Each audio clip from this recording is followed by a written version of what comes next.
CEOs should stay out of politics. I've never met a CEO who wakes up in the morning thinking, would they donate to President Trump's inaugural committee? You are the crisis management expert. How do you go from being the worst first impression to at least 50% of your employees, then recover from that situation? When you are faced with a hard and controversial decision, you're not going to make everyone happy. Why did you choose to get into the most complicated point of someone's life? If you make one decision and investors are pretty happy, but a group of employees goes absolutely crazy, can you afford that dynamic? It's not a question of should we get into politics or should we not? It's a question of when you are forced to make a decision, are you making the best one that supports your employees and supports your market position?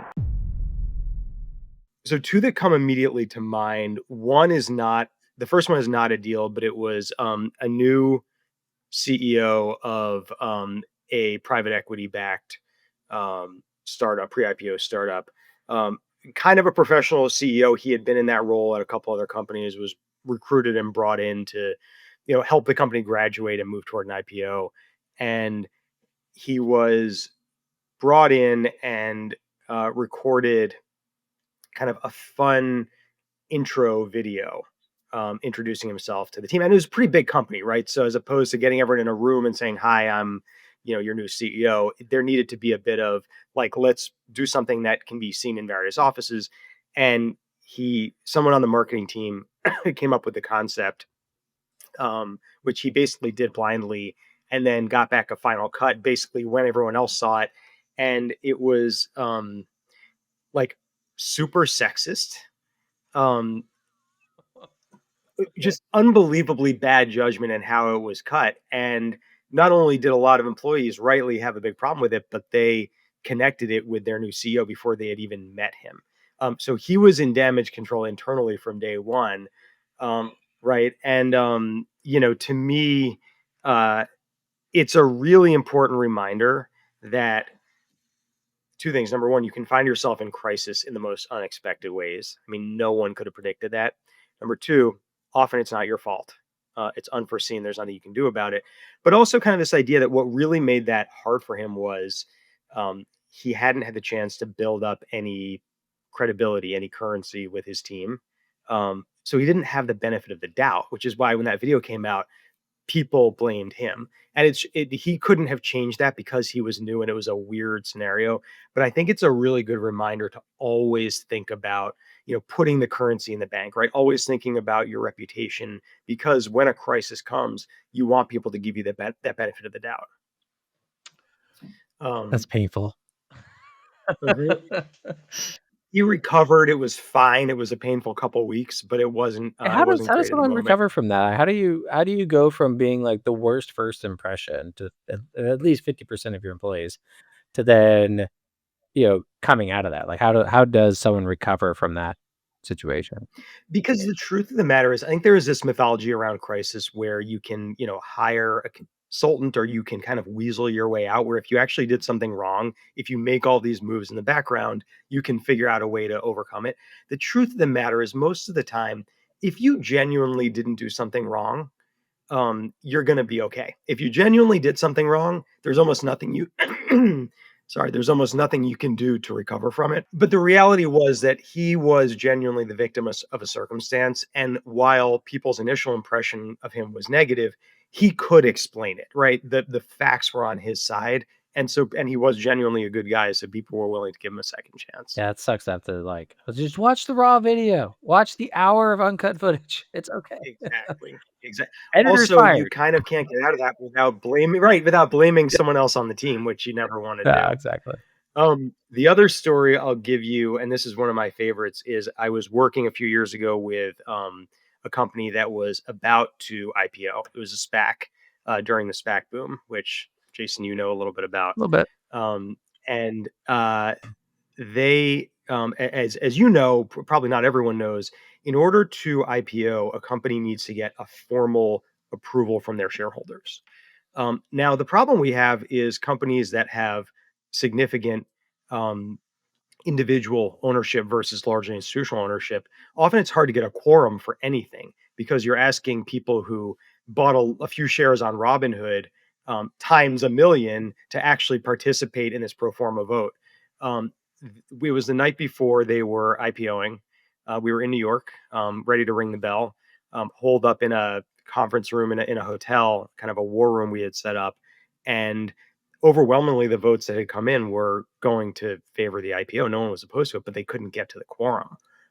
And it was on a knife's edge. So we went into this mode of, I mean, this was enough years ago that some of the tools we had were a little bit blunter than the ones we might have today. But we were buying banner ads on Yahoo Finance just to sort of find those individual, retail investors.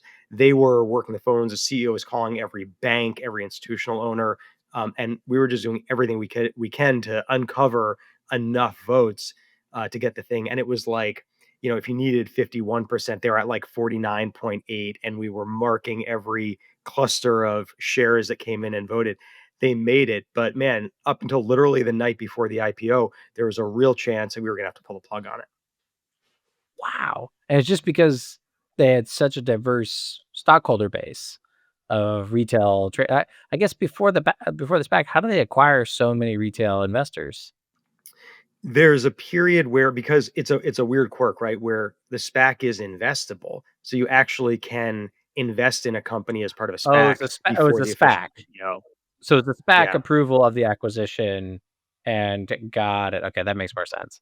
Yeah, everyone's got their, like, $10 share of the SPAC and, you know, hoping for the best. And it was a company that was buzzy enough and in an industry that retail investors had some interest in. So there were a lot of kind of quirky dynamics that made something that for 99.9% of IPOs was totally standard practice uniquely difficult for them. And was it literally like a margin of error of, like, 0.1%, like 51.1 kinda thing, or did it, like, pick up steam towards the final act? No, it didn't pick up steam at all. I mean, we crossed the threshold just before midnight, and it was, like a handful of thousand shares over the finish line.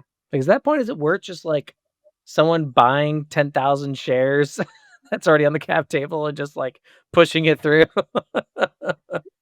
It would have been, but you can't do that. It was, first of all, it was after hours. You can't do that and vote, at, Fair at enough. the same Yeah. time. But we were thinking about all of those different things. I mean, it got to the point where I was a very, very tiny shareholder. And I was on their list, right? Like I was on the list of people the CEO was calling because it was just all hands on deck. Wow.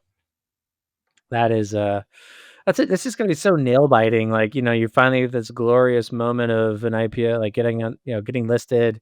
You work so hard, and then like you're herding cats to like to the nth degree. Like most founders in private companies, like they struggle chasing like the 10 angels that invested in them like 10 years ago.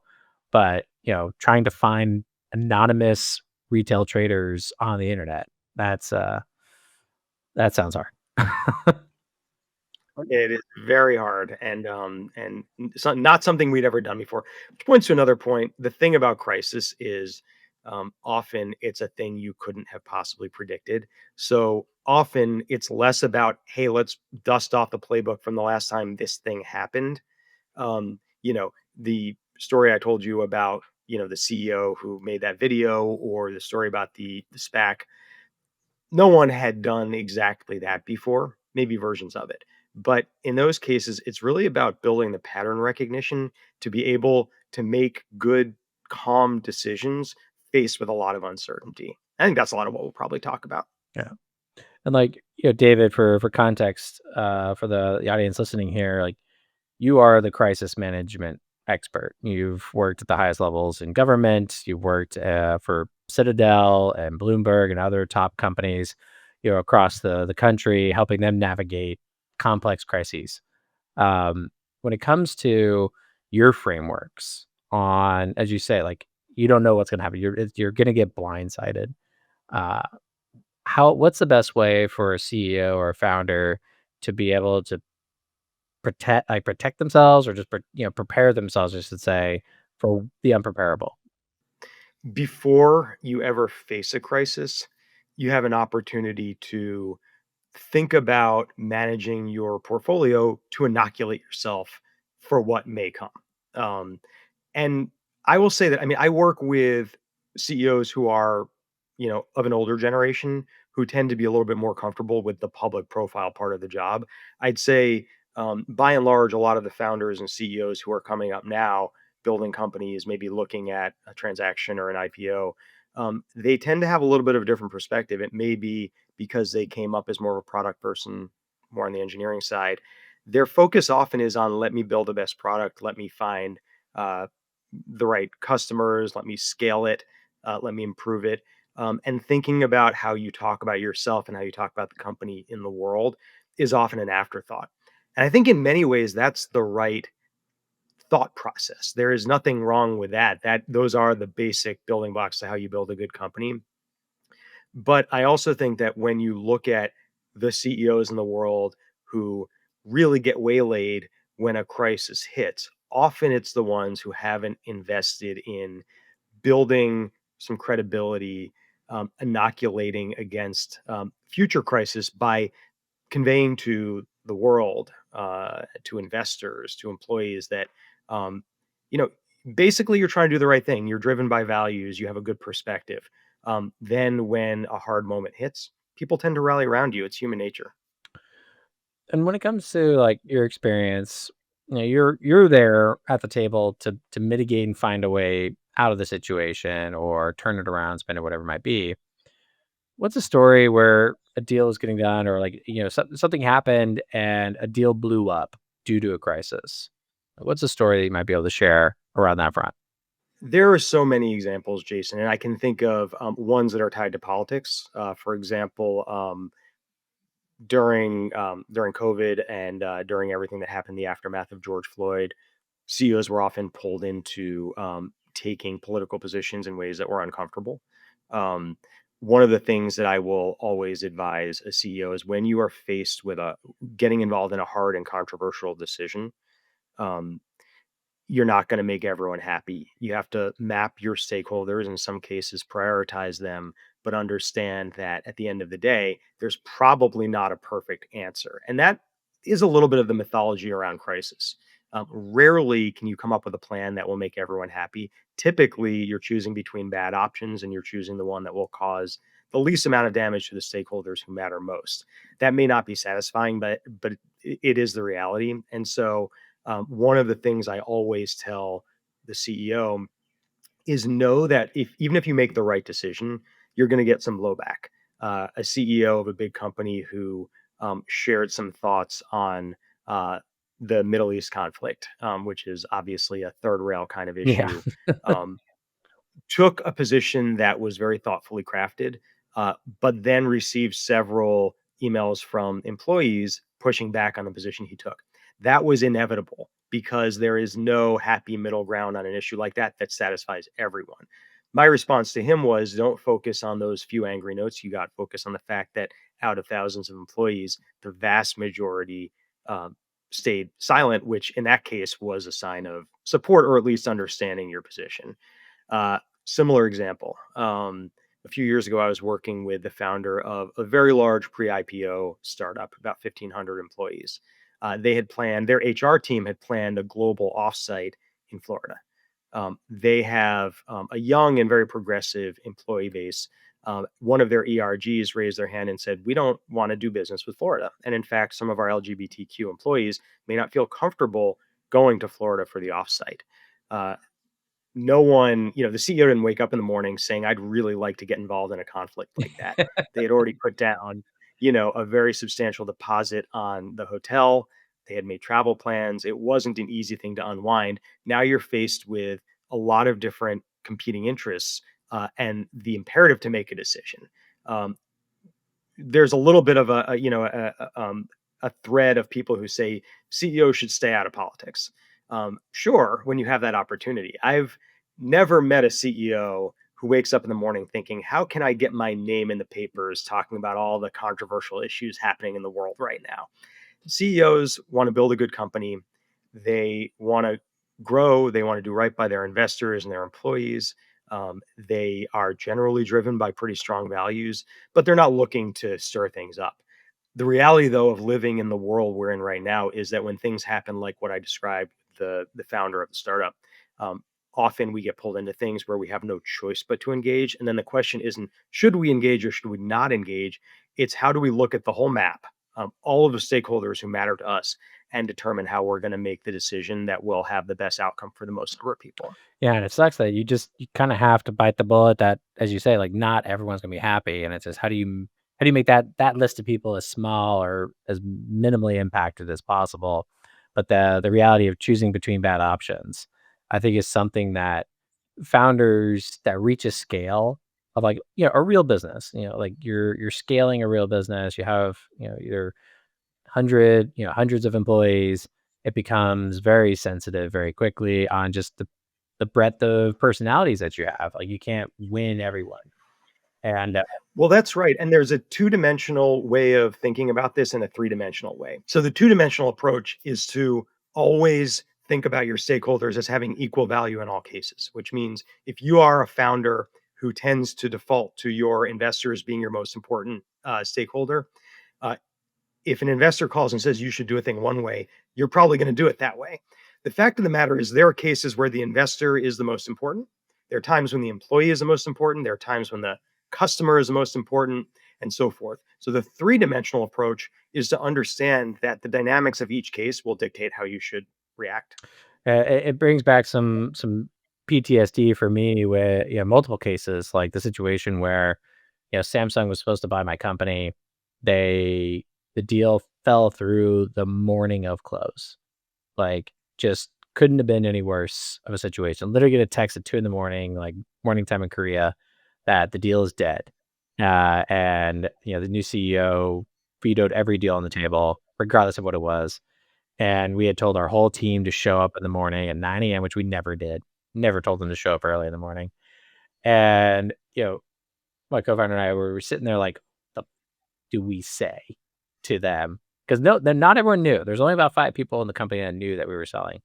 But the rest, everyone else was just like, coming in like, "Ooh, something exciting and big's gonna happen." They've been teasing it for a while, and all the decisions you have to make that are, like, so not aligned with your day-to-day operations as a founder, and, like, everyone starts questioning your authority, why you're doing certain things is, like, you can't tell employees certain things, and then that moment you're leading up to falls apart the morning of, and having to basically make a decision of what do you say? Like, how do you not knowing that the deal might still happen. We didn't know. We didn't have enough information. Literally just a text. Like, deals dead, like, deals on pause right now. We don't know what's happening. We'll get back to you. It's like, um, just Yeah. having to wait. And Jason, I think that this is such a classic example of thinking about the audience in front of you. The crisis you had was a crisis with your Yeah. team. It wasn't a media crisis, at least not at that moment. It speaks exactly to thinking about who your audience is. Your audience at that moment was your team. It might shift later to the media if there was a leak or to investors, but at that moment, your singular concern was the people who were shoulder to shoulder with you building the company. And what I would say is when that is your number one audience, as much as you can, default to honesty and openness to the extent you can, right? When you're putting a deal together, we all know that there are things that you can't disclose to people. When you can't disclose things, be honest with them that there are things you can't disclose. But the truth of the matter is, there's not really any spin that could have changed the reality of what you were going through, which means that the best approach is level with people. Give them the most optimistic version of what you have to tell them because the job of the founder or the CEO is to make people feel good and ready to rally even when times are tough. But if you sugarcoat it too much, if you spin it too much, they know. They always know. And I always like to say that the worst thing you can do with employees is treat them like the rest of the world. You can't communicate with your employees by press release. You have to make them feel like you're bringing them under the curtain to whatever extent you can, and treat them like adults. I told them we were gonna have a great Christmas party. Which I bet was true. It was alright. Everyone got aggressively, intoxicated on that, all of us, yeah, that was we were all depressed, at that point. Fortunately, we moved very quickly, got another deal done, but yeah, I don't know if I handled it right, but didn't see a lot of options on the table. But, for Fair enough. the crises that you've seen and overseen, at the scale of what you've seen, like, I'm talking about, a small startup, it's raised, a couple million. You're dealing with, like, multi-billion dollar companies that, have to navigate, very complex, very public situations.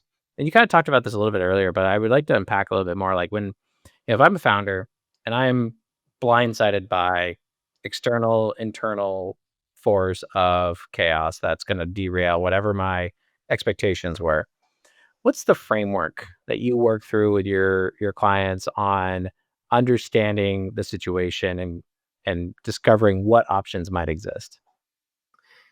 The first thing, and this sounds obvious, but it's important to say, is really dig deep. Take a deep breath and make sure that you are interrogating all of the facts. There is a human instinct to make a decision quickly under pressure. Um, there's also a mentality that I see frequently where when a company gets into a difficult situation, there will be people who, I think the expression is, they smell smoke, so they start a fire. Something is going a little bit wrong, so they make a decision that accelerates that process, makes things go wrong much quicker. Um, I wrote an op-ed quite a few years ago, and I don't remember much about what I wrote, but I do remember I thought the title was pretty clever. It was, "Don't just do something, sit there." So, what I will frequently advise, and again, it feels intuitive, but often it isn't in that moment, is take a breather. Don't feel the need to make a decision immediately, whether that decision is changing a policy, whether it's contacting a reporter, whatever the kind of decision set in front of you. Usually, you can afford a little more time than you think to think it through. So, number one is within reason, take your time, because you can't pull back a thing you've done. But usually you can take another hour or another day to make sure you're doing it right. Number two, make sure you have a team of people around you who you trust. And I think that that can be some people who are formally on your team. I think it's good to have some outside perspective. That can be an advisor, like my team, or it can also be a spouse or family member, or an investor or a mentor who you trust. I think it's critical to have people who are not living and breathing the day to day bring a little bit of outside perspective into the conversation. And ultimately, I think the job of a founder, the job of a CEO, is often to bring together a group of people who have disparate viewpoints and to hear them out, and then to determine how to make a decision based on different inputs. If everyone's giving you the same advice, you're not going to make a good decision. If you have people inside the company and outside the company, potentially from different industries, who are giving you competing opinions, that tension will help you get to a better outcome. Um, you mentioned something else earlier about knowing your audience too. Like, who are you going to end up speaking to, and who matters most in what's put out into the world, whether it's the public narrative, the customers, the team, employees, or shareholders. And when it comes to assessing that, what would you recommend to founders when they kind of look through all their stakeholders? The first thing is always consider that group of people variable and changing given the dynamics. There will always be people who matter a lot. Your investors matter a whole lot. Your employees matter a whole lot. Your customers matter a lot. You can think about the media. If it's a media situation as a stakeholder, they matter. And you need to come into any situation having a pretty nuanced idea of how you think people will react to different outcomes. You're not always going to be right, but you need to be able to game that out a little bit, and then really think about the kind of the string of events. If you make one decision and investors are pretty happy, but a group of employees goes absolutely crazy, can you afford that dynamic? Maybe it's the opposite. Who among your board will give you the benefit of the doubt? Who among your investors will give you that benefit of the doubt? Say, hey, I may not agree with this decision, but I believe that you've thought about all of the angles. Maybe you've thought about things that I haven't, and I trust you're going to make the right move here. And by the way, when you think about your cap table, the people who are willing to give you that benefit of the doubt, those are the keepers. But sure, part of that is you want investors who are willing to put that trust in you, but part of it is you need to earn that trust, which is really about relationship development. And it goes back to, you can't start thinking about your stakeholders when a crisis hits. You need to have done that legwork way before you hit a bad patch. You need to be communicating with your investors and your employees and your customers in ways that engender that kind of trust. It's such a key characteristic I look for in founders of like, how do they handle themselves when shit goes wrong? It's so easy to kind of say like, "Hey, everything's up to the right, everything's looking great," but like those companies that are exploding with growth, if they like hit a point of crisis and immediately fall off a cliff. Like, there's a company that got just absolutely ripped this morning in a op-ed for basically claiming that they had X million dollars in ARR. It was all perceived to be that way, but then the churn was like 90%. Like, so it's just falling off a cliff. And so rather than like fixing the problem, they like doubled down on the narrative and doubled down on, the customers with the problem, not them. And like just completely not, going in the right direction. Obviously, because now they completely got eaten alive and, will probably be sold for parts or, dismantled at some point for just mishandling the situation as opposed to looking at how do they properly address this crisis. It's exactly right.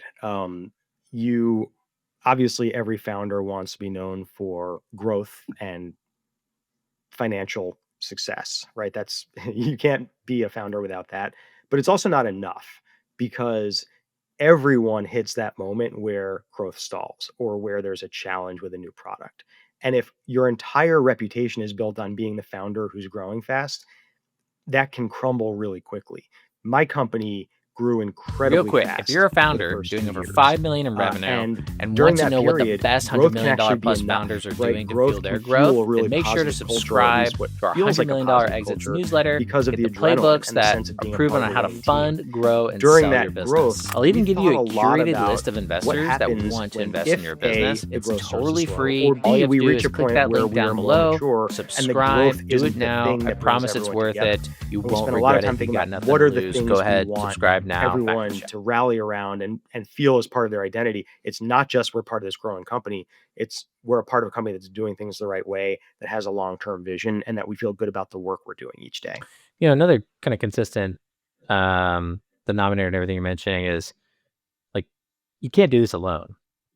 As a founder, like I've seen founders basically internalize everything and try to manage and capture all the chaos, all the stress of a crisis to themselves and themselves alone without bringing in trusted advisors and not talking to stakeholders at all, just having to take that burden entirely on their own.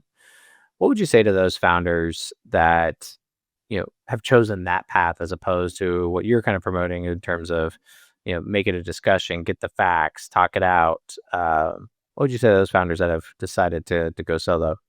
I get it.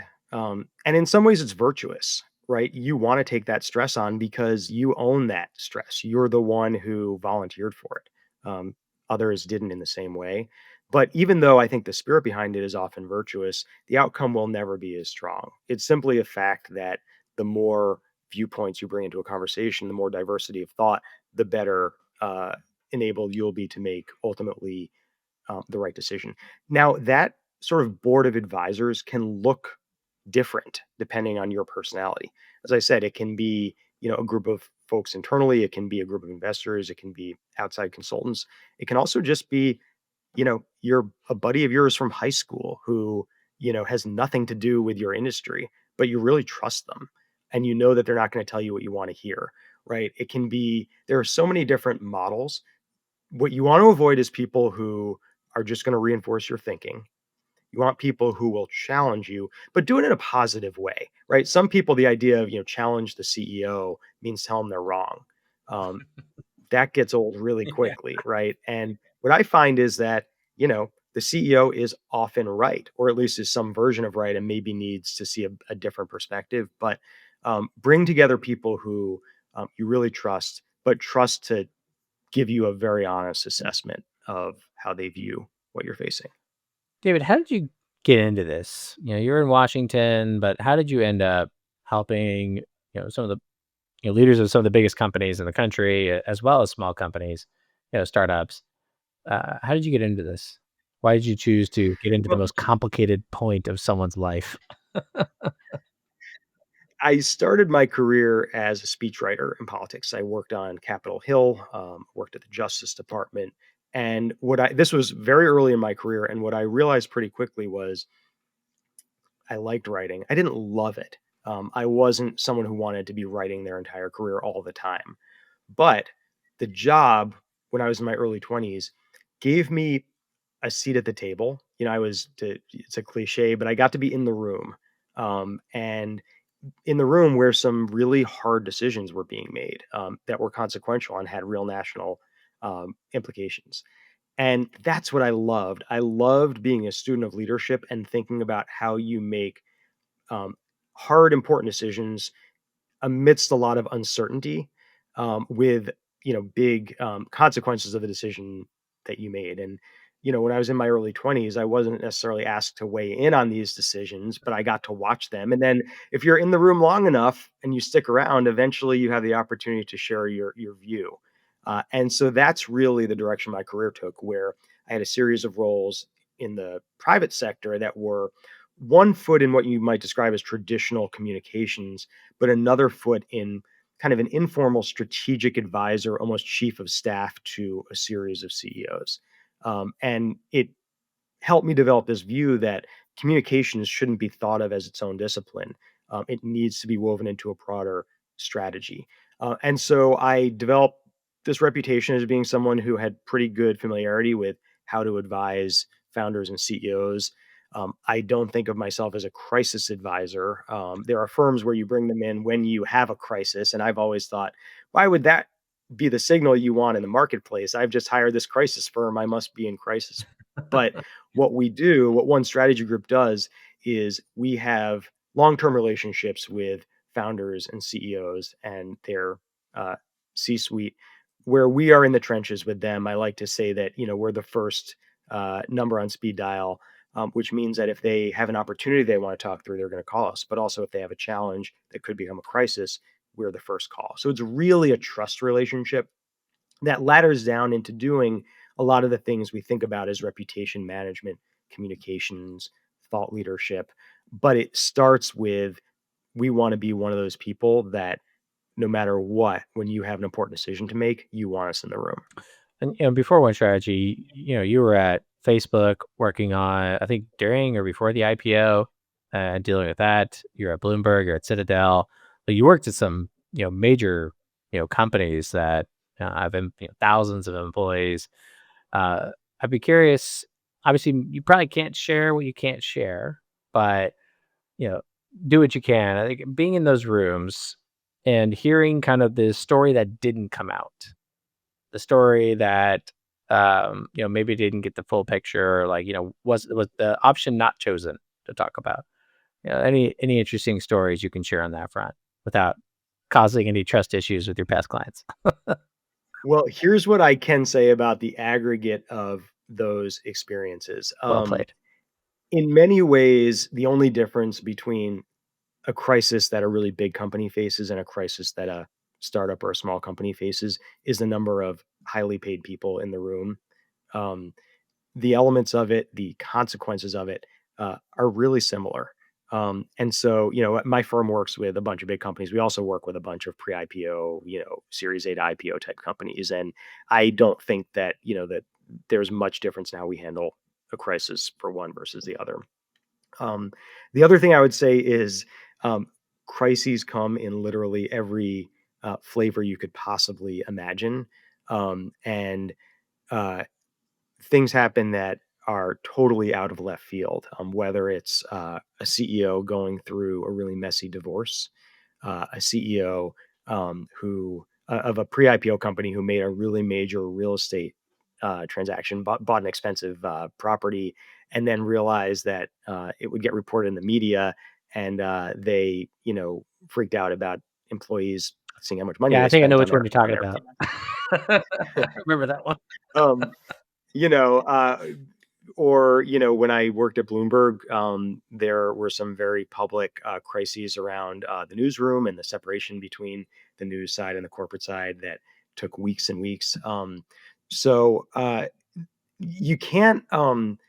There's an expression, that plans are useless, planning is everything.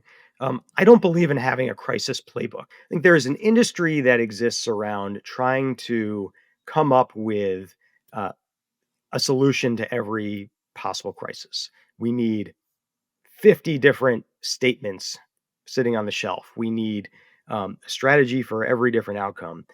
Um, I think a lot of companies spin their wheels planning for things when the reality is when the thing hits, it's probably going to be different than you imagined. And the best thing you can have is people who stay cool, who have experience dealing with complicated situations, and then can call on their pattern recognition to make good decisions in those moments. So, like, looking at some very public, crisis situations, like Brian Armstrong, CEO of Coinbase, dealing with multiple issues, but one that kind of, you know, polarized parts of the country in terms of, you know, picking a line on like no politics. Like, as people were ripping apart each other inside of Coinbase over, red versus blue and politics game. And like, when you look at other CEOs that have publicly experienced this and not your clients, like, what's kind of your commentary on, say, like Brian Armstrong's circumstance there? When I was thinking about launching one strategy group, I was working at a really successful CEO advisory firm, and it felt like there was an opportunity to do the work that traditionally a lot of publicly traded CEOs got, but bring it to some smaller companies, some startups, some pre-IPO companies.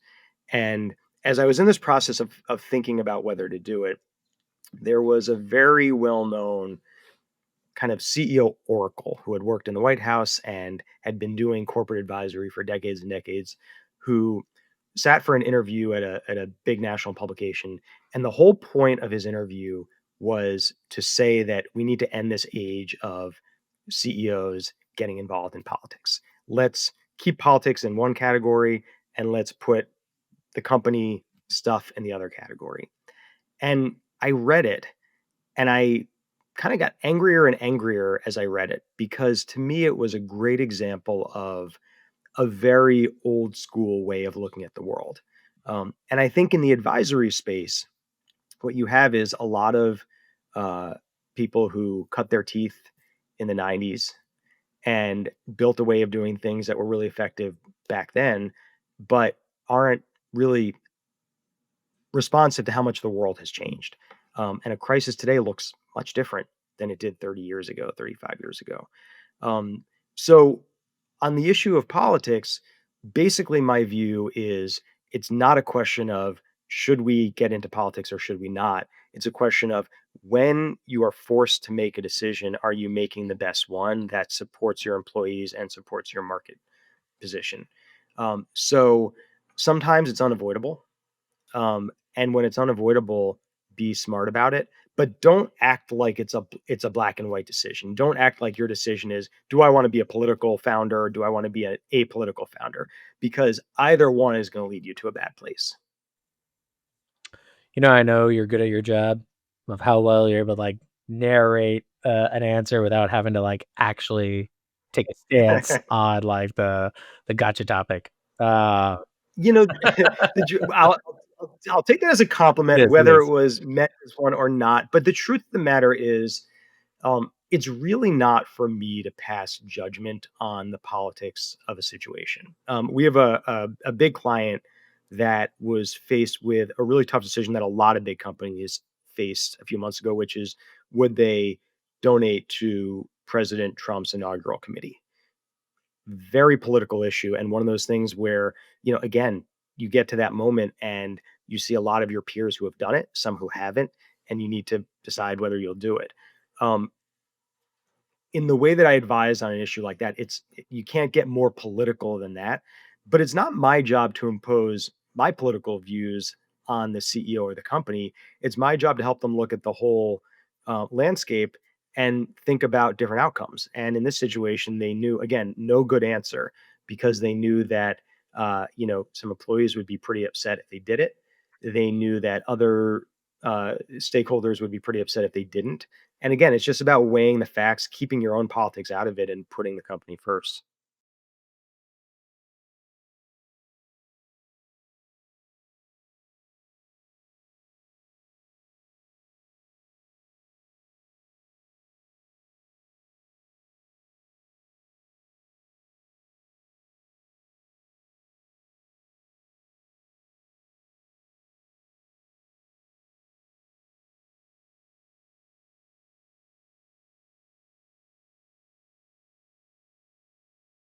One of the reasons I wanted you on this show is not like not just because I like talking to you, because that's part one.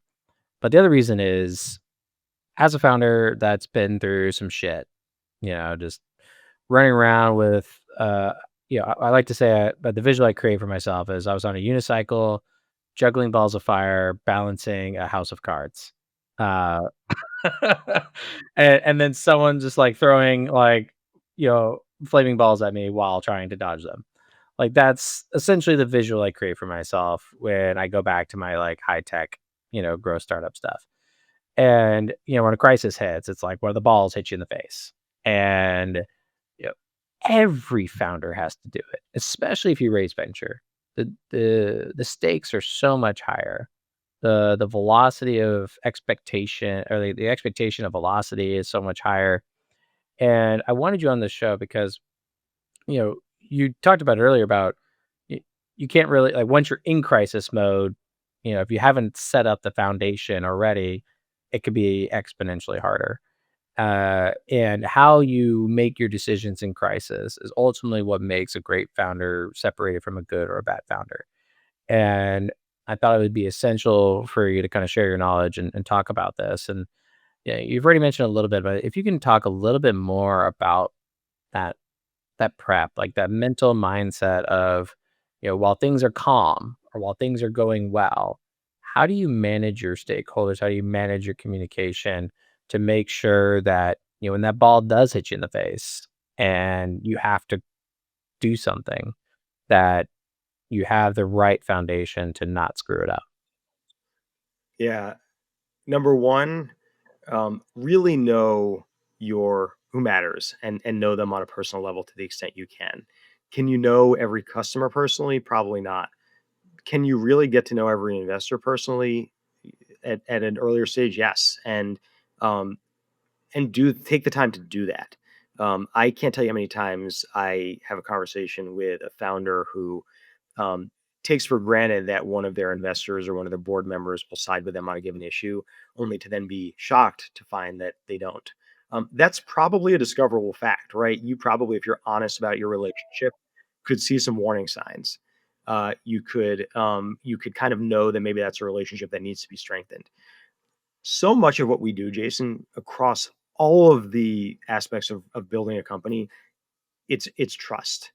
And I think even if you are a product person, even if that's your background, and even if you've built the best product, you have to focus on the trust part first. So that's where I would start. The second is something I mentioned. It's build a group of people around you who you trust, who you know will give it to you straight. And the third is, at the end of the day, have the courage to rely on your instincts probably being right, because something got you to where you are. And I'd say most of the time, a big part of that something is good judgment. So if everyone's telling you one thing and you just have this nagging feeling like there's something you see that they don't, interrogate that. You either just boosted some egos massively. Like, yeah, you're right. I'm awesome. Well, because at the end of the day, and Jason, I know you've gone through this in your career. Um, you are the one who has to live with your decisions.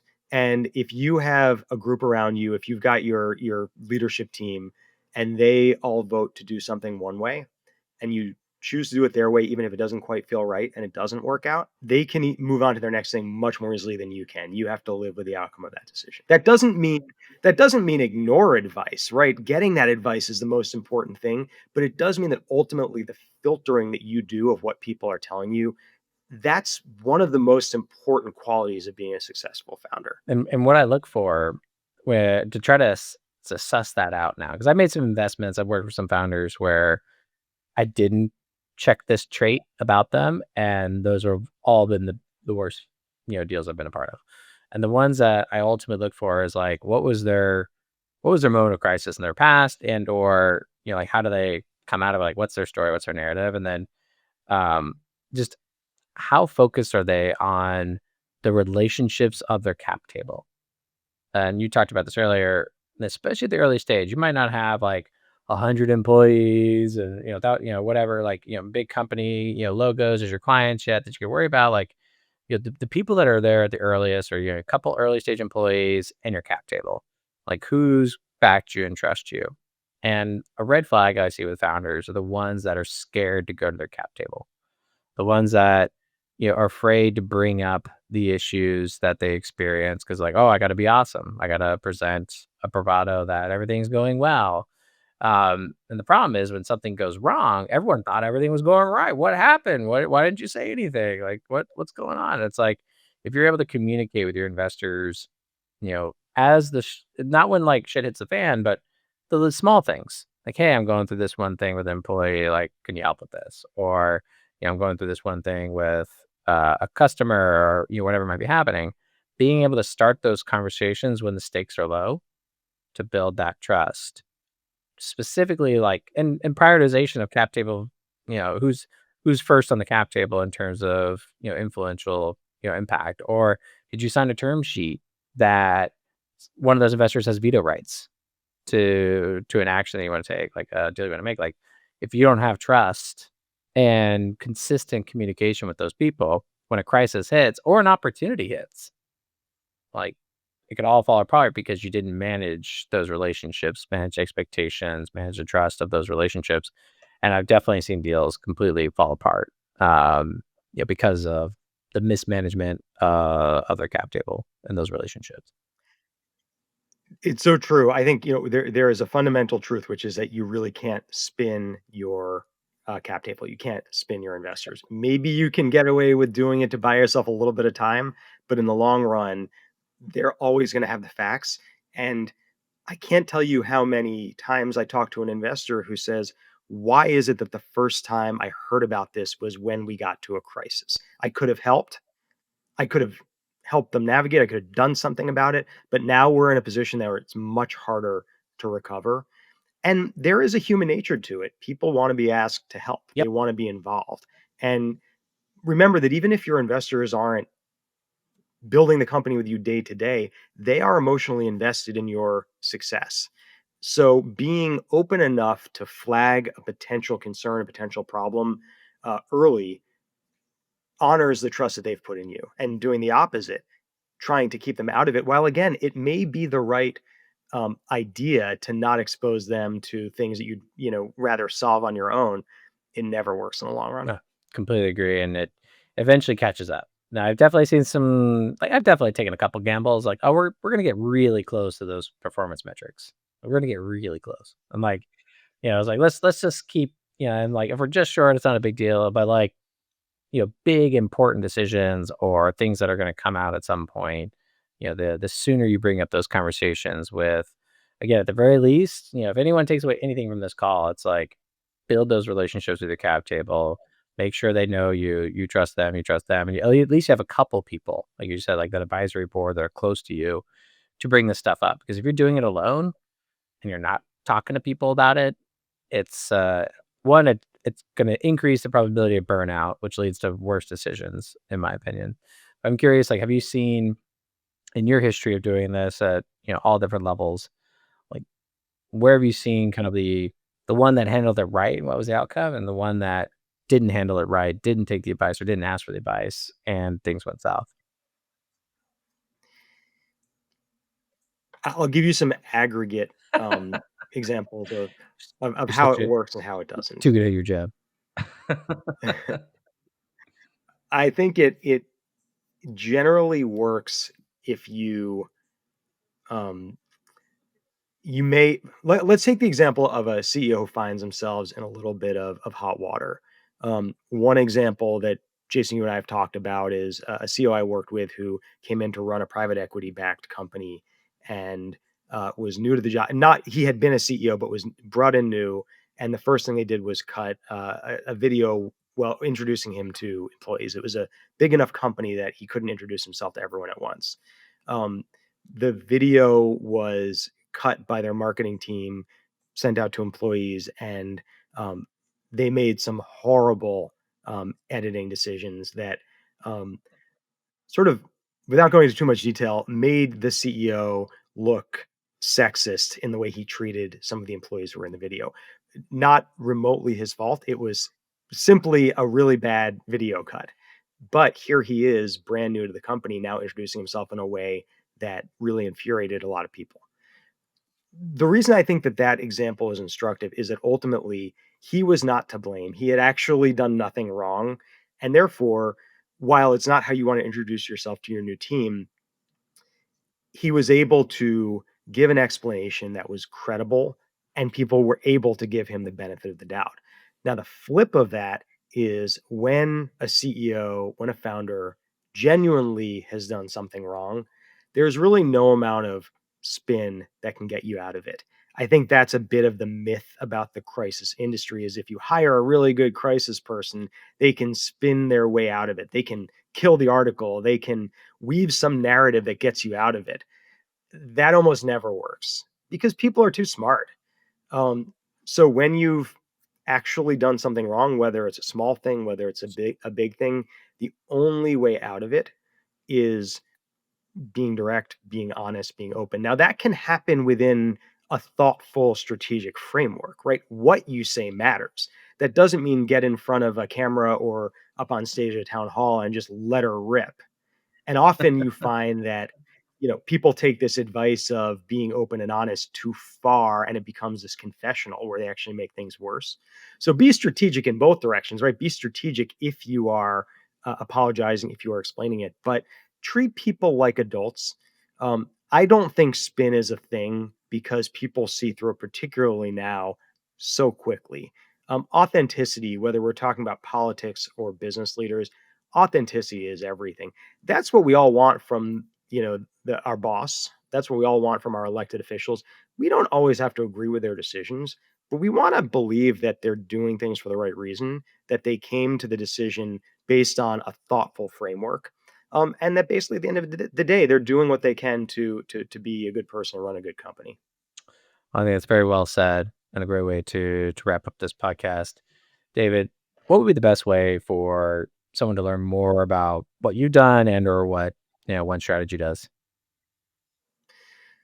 Well, thanks, Jason. This was a lot of fun. I drop by our website, onestrat.com, reach out to us. The way that I think about building this company is yes, of course, every company needs revenue and clients or customers, which we're fortunate to have. I spend most of my time just trying to meet interesting people and be helpful where I can. And in my experience, if you do that, you also kind of build a really successful company. That's something you and I talked about when we were together a couple months ago in London. I think it's a shared worldview that we Yeah. have. It's how you run your business as well.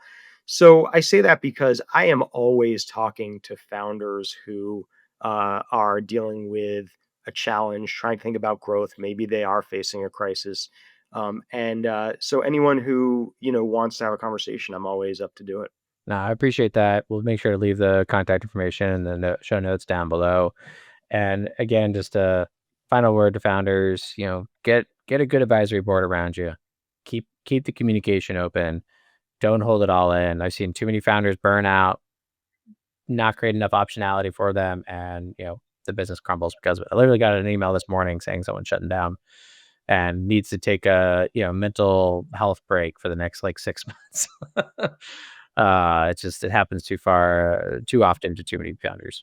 But David, thanks again for coming on the show. And Jason, your last point is so critical. Take care of your mental health, because uh, your ability to navigate complicated decisions is directly tied to um, having that mental space. And when human beings and founders are human beings face extraordinary pressure, it's harder to make good decisions. So do everything you can to put yourself in a mental space with exercise, with time off, with all the things you need to do in order to be able to make those hard decisions better. So I completely agree. David, thank you so much for coming on the show. I look forward to getting this out to our audience. Thank you, Jason. Awesome. If you were inspired by today's episode, then go ahead, watch this next episode. Promise it's worth it. And if you really enjoyed this last episode and you want to connect with the guest I had on today, make sure to leave a comment down below telling me why you would like an intro to this guest, and I'll make it happen.